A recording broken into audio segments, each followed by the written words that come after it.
Bonjour à tous, je m'appelle Sophia et aujourd'hui je veux vous raconter une histoire toute simple, mais qui, je crois, va vous parler à tous. C'est l'histoire d'une journée ordinaire, une journée comme les autres, mais que j'ai regardée avec des yeux différents. Ce matin-là, mon réveil a sonné à 6h30. Le son était doux, presque timide, comme s'il ne voulait pas me réveiller trop brutalement. Je suis restée quelques secondes dans mon lit, les yeux fermés, à écouter le silence de l'appartement. Dehors, on entendait déjà les oiseaux et un peu plus loin, le bruit léger d'une voiture qui démarrait. Je me suis levée doucement. Mes pieds ont touché le sol froid et j'ai frissonné un instant. Je suis allée à la cuisine et j'ai préparé mon café. J'aime ce moment de la journée, quand tout est encore calme, quand la ville dort encore un peu. Le café coulait lentement et son odeur remplissait la pièce. C'est un petit plaisir, mais un plaisir sincère. Pendant que le café refroidissait un peu, je me suis approchée de la fenêtre. Le ciel était gris, avec quelques touches de rose à l'horizon. Je me suis demandé combien de personnes, à ce moment précis, vivaient exactement le même instant que moi, dans une autre ville, un autre pays, avec une autre langue. Cette pensée m'a fait sourire. Après le café, je suis allée me laver et m'habiller. Je n'ai jamais aimé me presser le matin, alors j'essaie toujours de me réveiller un peu plus tôt que nécessaire. Je pense que la façon dont on commence sa journée influence tout le reste. Si je commence calmement, alors je me sens plus forte pour affronter ce qui vient. Pendant que je choisissais mes vêtements, j'ai pensé à toutes les petites décisions que l'on prend chaque matin, sans même s'en rendre compte. Quelle chemise porter? Quelles chaussures choisir? S'il faut prendre un parapluie ou non? Ce jour-là, le ciel restait incertain, alors j'ai décidé, par prudence, de glisser un petit parapluie pliable dans mon sac. J'ai aussi pris quelques minutes pour écrire 3 phrases dans un carnet que je garde toujours près de mon lit. C'est une habitude que j'ai depuis quelques années, noter une pensée, une idée ou simplement une chose pour laquelle je suis reconnaissante ce jour-là. Ce matin, j'ai écrit que j'étais reconnaissante pour le calme de mon appartement, pour le café chaud et pour cette nouvelle journée qui commençait. Je suis ensuite retournée à la cuisine pour préparer un petit déjeuner simple. Du pain, un peu de beurre, parfois un fruit. Ce matin-là, j'avais une pomme verte, bien fraîche. En la mangeant, je pensais à ma grand-mère, qui disait toujours qu'un bon petit déjeuner était la base d'une bonne journée. Elle avait sans doute raison. Et vous, est-ce que vous prenez le temps de bien manger le matin? Ou est-ce que vous partez toujours pressé? Dites-le moi dans les commentaires. J'aimerais beaucoup savoir comment se passent vos matins à vous. Vers 7h30, j'ai pris mon sac et je suis sortie. L'air était frais, un peu humide, mais agréable. J'aime marcher jusqu'au travail quand le temps le permet. Cela me donne le temps de réfléchir, de respirer, de me préparer mentalement à la journée.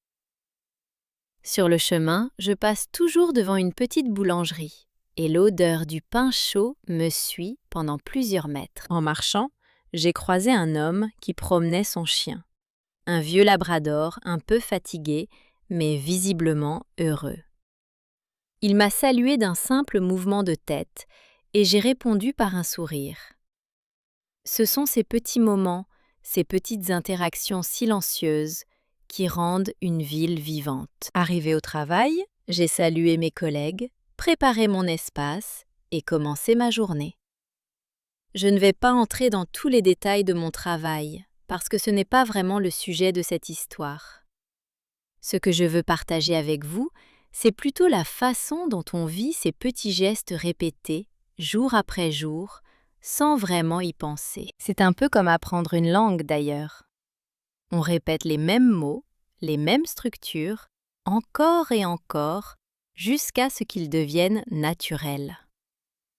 Au début, chaque mot demande un effort.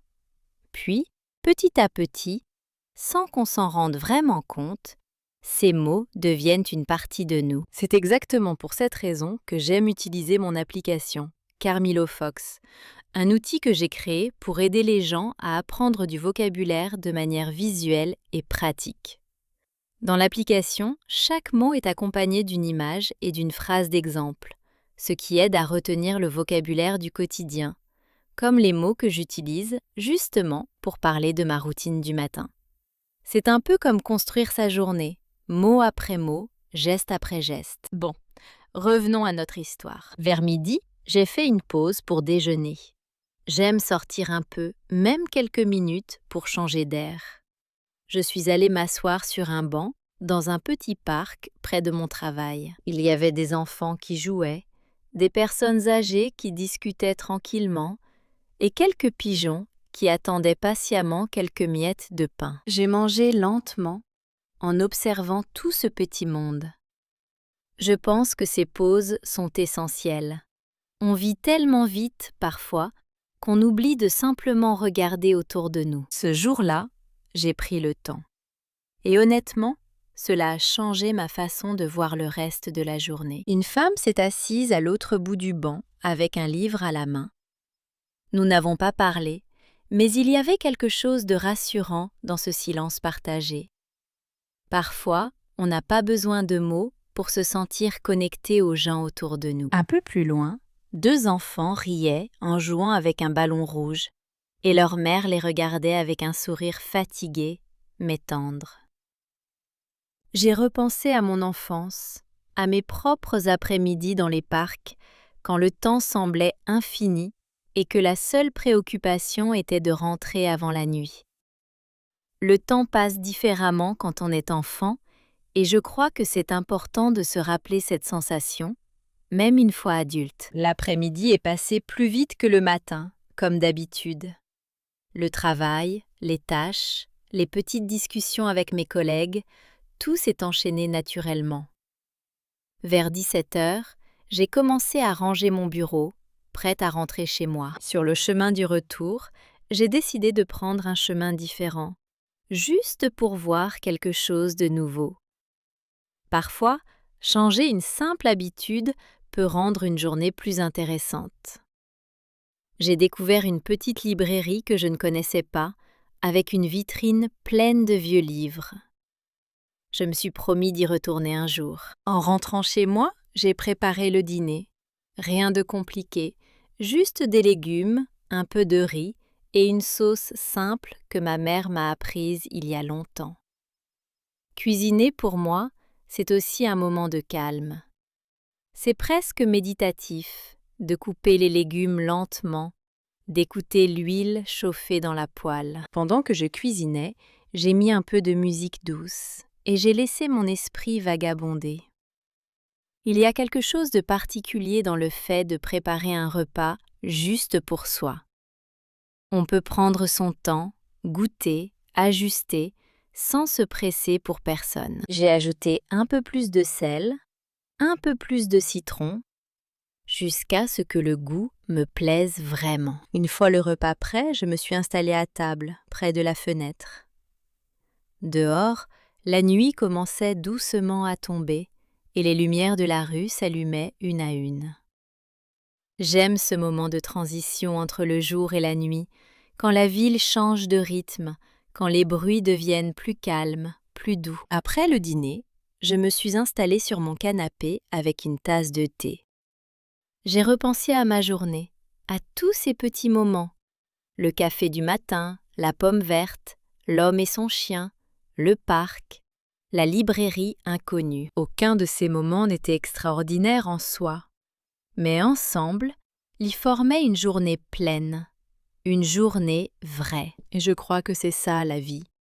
Ce ne sont pas seulement les grands événements qui comptent. Ce sont ces petits instants, répétés jour après jour, qui construisent qui nous sommes. Avant de finir cette histoire, je voulais vous dire une chose. Si vous apprenez le français, comme moi j'apprends parfois d'autres langues, sachez que la régularité est bien plus importante que la perfection. Chaque petit mot appris, Chaque petite phrase comprise, c'est déjà une victoire. Si cela te semble utile, j'ai laissé les liens pour iOS et Android dans la description, pour ceux qui veulent continuer à pratiquer un peu de vocabulaire après cette histoire. Et maintenant, j'aimerais beaucoup savoir comment se passe votre routine à vous. Est-ce qu'elle ressemble à la mienne ou est-ce qu'elle est complètement différente? Racontez-moi dans les commentaires. J'adore lire vos histoires. Si cette vidéo vous a plu et si vous pensez qu'elle peut aider quelqu'un d'autre à apprendre le français, n'hésitez pas à laisser un petit like. Et si vous voulez continuer à écouter des histoires comme celle-ci, pensez à vous abonner à la chaîne. Cela m'aide beaucoup et cela me motive à continuer à créer du contenu pour vous. Merci d'avoir écouté mon histoire aujourd'hui. J'espère qu'elle vous a fait sourire ou peut-être même réfléchir un peu à votre propre routine. Bonsoir à tous et à très bientôt pour une nouvelle histoire.